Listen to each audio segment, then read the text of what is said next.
आणि आता बातमी आहे मुंबईमधून, कारण मुंबईतल्या रस्त्यांवरती मृत्यूचे सापळे पाहायला मिळतात। आम्ही बोलतोय मुंबईमधल्या अनधिकृत होर्डिंग्सबद्दल। घाटकोपरमधील होर्डिंग दुर्घटनेला 13 दिवस उलटले तरी देखील अद्याप अनधिकृत होर्डिंग्स जैसे थेच आहेत। अजून किती दुर्घटना घडल्यावरती प्रशासनाला जाग येणार आहे?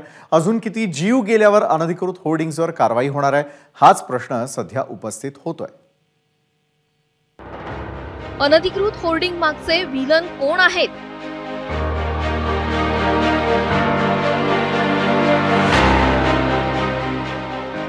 अनधिकृत होर्डिंग्सवर आतापर्यंत कारवाई का नाही? महाकाय आकाराचे हे होर्डिंग्स जीवघेणे ठरू शकतात याची जाणीव झाली ती घाटकोपरच्या दुर्घटनेनंतर।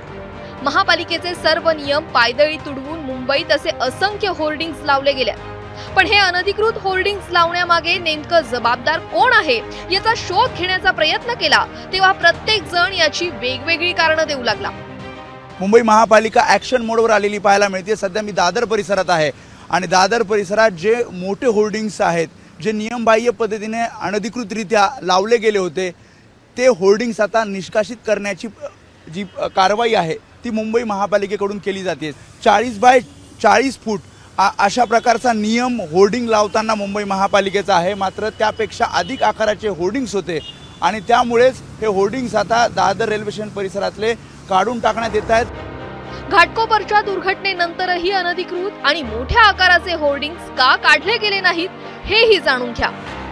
मुंबईत एकूण 1025 होर्डिंग्स आहेत, त्यातले 179 होर्डिंग्स बेकायदेशीर असल्याचं मुंबई महापालिकेनं सांगितलंय। हे सर्व 179 होर्डिंग्स रेल्वे प्रशासनाच्या हद्दीतील असल्याचं पालिका सांगतेय। मुंबईत विविध ठिकाणी विविध प्राधिकरणांच्या हद्दीमध्ये जाहिरात फलक आहेत, तर काही जाहिरात फलक हे इमारतींच्या वर आहेत। मुंबईत कोणाच्याही मालकीची जागा असली तरी जाहिरात फलक उभारण्यासाठी पालिकेची परवानगी घ्यावी लागते। Railway, best, PPT, MMRDA, MSRDC या प्राधिकरणांच्या हद्दीत असे जाहिरात फलक उभे आहेत, परंतु रेल्वेच्या हद्दीतील तब्बल 179 जाहिरात फलकांनी पालिकेची परवानगी घेतलेली नाही असं आता पालिका प्रशासनानं जाहीर केलंय। रेल्वेच्या हद्दीतील होर्डिंग्सना पालिकेच्या परवानगीची आवश्यकता नाही, त्यांना रेल्वेचा कायदा लागू होतो अशी भूमिका रेल्वे प्रशासन घेत असतं। वर्षानुवर्ष हा वाद सुरू आहे।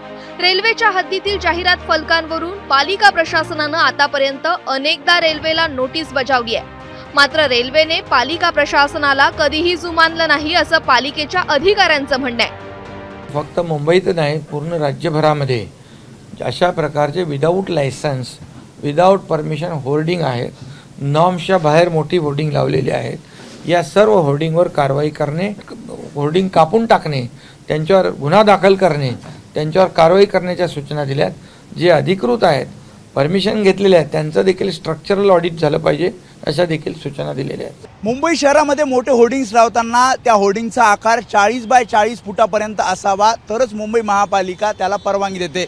त्याशिवाय त्या होर्डिंगचं स्ट्रक्चरल स्टॅबिलिटीची तपासणी सुद्धा मुंबई महापालिका अधिकारी करतात। घाटकोपर दुर्घटनेमध्ये जे होर्डिंग कोसळलं त्याला सुद्धा आकारामुळे मुंबई महापालिकेने नोटीस बजावली होती, मात्र हे होर्डिंग रेल्वेच्या हद्दीमध्ये असल्याने मुंबई महापालिका कारवाई करू शकली नाही। मात्र या दुर्घटनेनंतर आता डिझास्टर मॅनेजमेंट ॲक्ट खाली मुंबई महापालिका कुठल्याही प्राधिकरणाच्या हद्दीत जरी होर्डिंग अनधिकृत असलं तरी धडक कारवाईला सुरुवात करत आहे। होर्डिंग्सच्या प्रकरणावरून राजकीय आरोप प्रत्यारोपही होताना दिसतात। ठाकरे सरकारच्या काळातच होर्डिंग माफिया सुरू झाल्याचा आरोप आशिष शेलार यांनी केलाय।